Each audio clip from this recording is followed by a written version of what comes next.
So Ghost Ship recently released their 2023 year-in review stats for Deep Rock Galactic, and overall the game had a pretty successful year. Sales went up, playtime went up, stonks. There was one statistic in there that jumped out to me, and that's how often players are dying by friendly fire. In 2023, our own teammates were the cause of 20 million plus downs, and it was the number 3 leading cause of death. Furthermore, the graphic states that all the other top 5 leading causes of downs have decreased year over year. Meanwhile, friendly fire has actually trended the other way and has increased since 2022.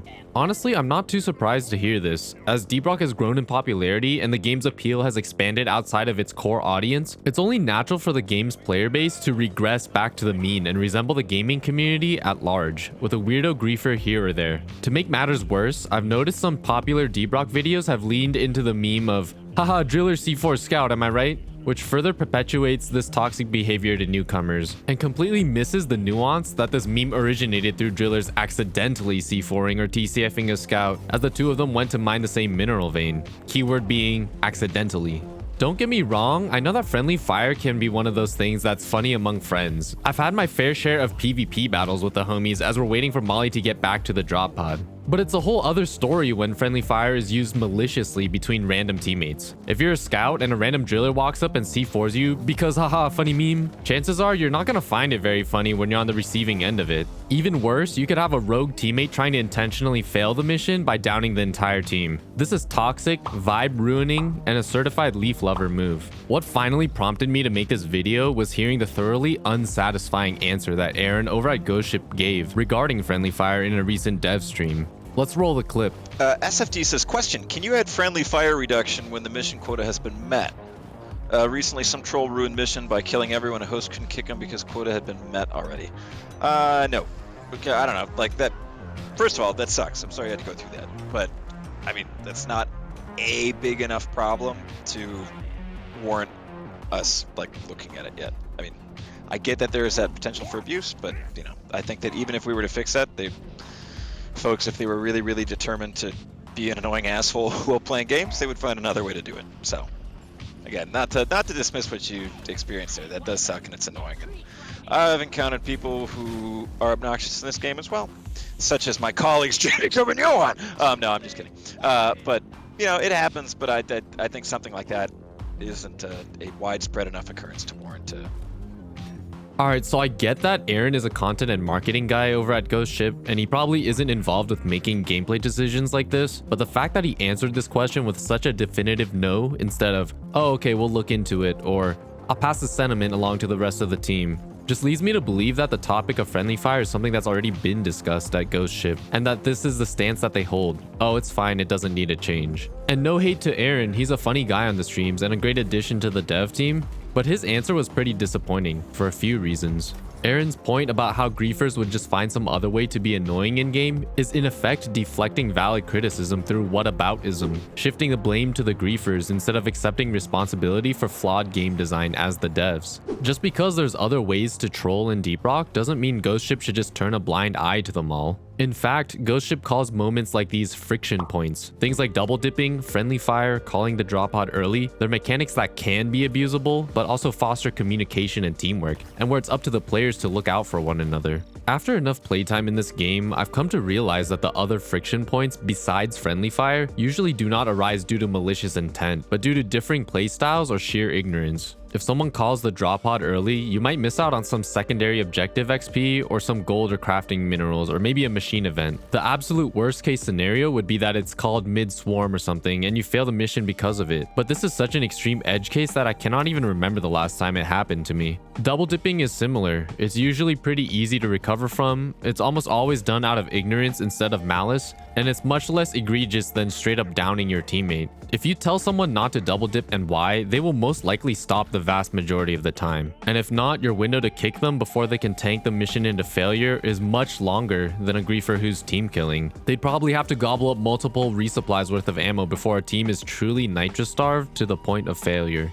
So this is the issue with friendly fire compared to the other friction points. When friendly fire is being abused, it's directly hurting teammates, it's overtly hostile, and it can be the quickest way to intentionally fail a mission. So that's why it should be looked at and improved, even if griefers can find some other way to be annoying, like Aaron claims. Let's address the second point in his statement where he claims that friendly fire isn't a big enough problem that's worth looking into.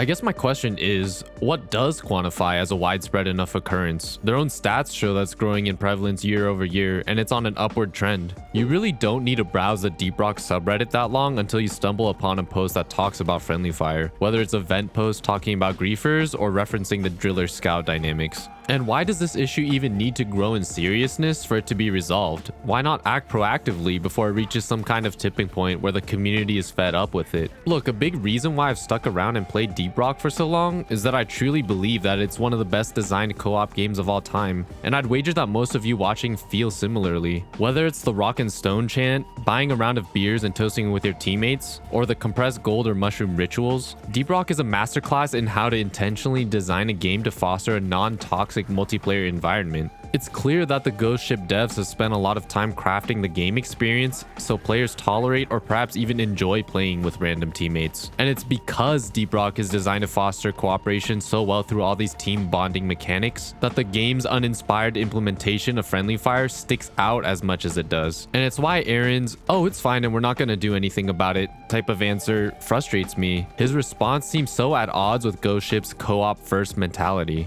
Maybe Ghost Ship thinks that friendly fire isn't a huge deal because we as players are given a few tools to try to deal with it. But here's why these tools are inadequate. Players shouldn't be forced to waste 1 out of their 3 passive perk slots just to be 50% resistant against someone who deals friendly fire damage. Let's be honest, a determined griefer can still quite easily down someone who's equipping friendly. I think the more valid reason to take friendly is if you realize that you yourself are dealing a lot of friendly fire damage, and you take it so your teammates don't have to suffer as much. Don't feel too bad if that sounds like you. Sometimes there's a lot of visual clutter in the game and it can be hard to keep track of your teammates. If you're on PC, I highly recommend the customizable Ally Outlines mod, which keeps your teammates always highlighted. Well, you might be thinking, okay, that's what the player kick button is for. Well, here's a few reasons why that isn't a perfect solution either. Number 1, not every host knows that they can kick players or remembers that they can in the heat of the moment, especially newer players. Number 2, the window of time that the host has to kick the griefer can be quite slim or even non-existent. For example, if a driller C4s the whole team simultaneously. Number 3, you're not even allowed to kick players after the main objective has been completed in a mission. And finally, number 4, the hosts themselves could be the ones to sabotage a mission. This is why there should be countermeasures against griefers built into the game, instead of relying on players to self-police by kicking. At this point, you might be thinking, well, Chance, sounds like you should just run the no friendly fire mod if you have such a big issue with it. Let me be clear, I actually like the inclusion of friendly fire as a mechanic in Deep Rock. I just don't like how it can be abused. Friendly fire encourages players to be more mindful while they're in combat. You gotta think twice before mindlessly yeeting off a nade or C4 into a crowd of glyphids. Also, lore-wise, I like how it reinforces that dwarves shouldn't be immune to their own tools of destruction. It acts to ground the characters in the universe. They're not superheroes with plot armor, able to shrug off a fat boy blast like nothing happened. Instead, the dwarves are just as mortal as the creatures that roam on Hoxies. Also, the no friendly fire mod is categorized as an approved mod, and I just generally don't like running approved mods. For example, I like playing with randoms, and by default the server browser doesn't even show approved lobbies, so way fewer people end up joining you.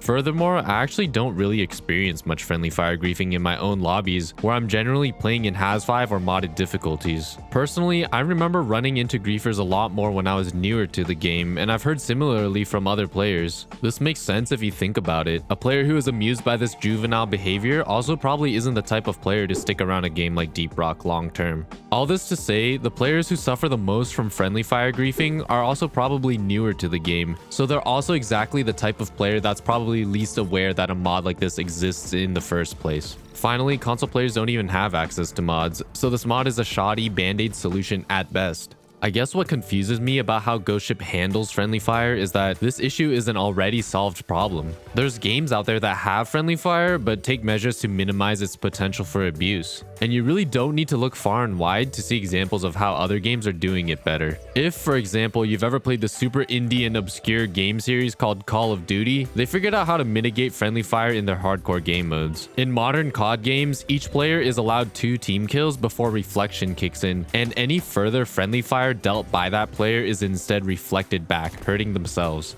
I think this concept would work well in Deep Rock Galactic. Have friendly fire work as normal, but add friendly fire reflection, which would kick in after a suspicious amount of damage is dealt. But what's the correct threshold for a suspicious amount of friendly fire damage? Ideally, we wouldn't want reflection to kick in too early, since mistakes happen, and if the system was too punishing, players might think twice before trying to save a teammate that was leeched or snatched up by a Mactera grabber. Here's what I think would work best. Friendly fire remains as it is until I down a teammate. After the first time I down a teammate, half of all future friendly fire damage that I deal is reflected back, hurting me. So if I deal 100 damage to my teammate, they would take 50 damage and I would take 50 damage. If I continue and cause a second down, the system escalates so that 100% of all future friendly fire damage I deal is reflected back to me, making my teammates immune to my antics. This would be tracked per player and resets per mission or deep dive. And there could be some kind of icon that indicates this next to the offending player's portrait in the bottom left of the HUD, so players are aware of what's going on. This system would be effective because it hits that sweet spot where friendly fire is unchanged for the overwhelming majority of players who aren't using it maliciously, but it also makes it much harder for griefers to completely ruin a mission. Accidental friendly fire isn't overly punishing since these mechanics kick in gradually and only after enough friendly fire is dealt. Let's say you do accidentally C4 a scout or team kill your leech friend while you're trying to save them. With this system, it really isn't a big deal since you just have to deal with the 50-50 split friendly fire for the rest of the match. Just be more careful moving onwards and you'll be completely fine. Meanwhile, the system would ensure that it's basically impossible for a griefer to down their whole team. Sure, they could take down one player, but the second one is going to be much tougher since the griefer would also be taking damage, and even if they do succeed, it would be impossible for them to down their third and final teammate. And at the very least, this system would buy the host more time to decide whether the griefer's actions warrant a kick or not. In an ideal world, I'd love for this to be implemented by the devs into the base game so everyone can benefit, including console players. But until then, if a modder is watching this and knows how to implement a mechanic like this, feel free to reach out. I'd love to work with you. If this video isn't able to convince the devs to change how friendly fire works in Deep Rock, well, it would be a shame since I can't really think of a downside to my proposed solution. But I hope I can at least nudge them to reconsider how friendly fire works in their next game, Rogue Core. From what we know at this point, Rogue Core's runs in general last a lot longer than a standard Deep Rock mission. Mike, who is Ghost Ship's lead game designer, has stated that a typical run will consist of 5 stages, with each stage lasting about 8 to 10 minutes. So a run length is more similar to something like a deep dive. And a lengthier run is inherently higher stakes, and losing because of a griefer would just feel quite a bit more frustrating.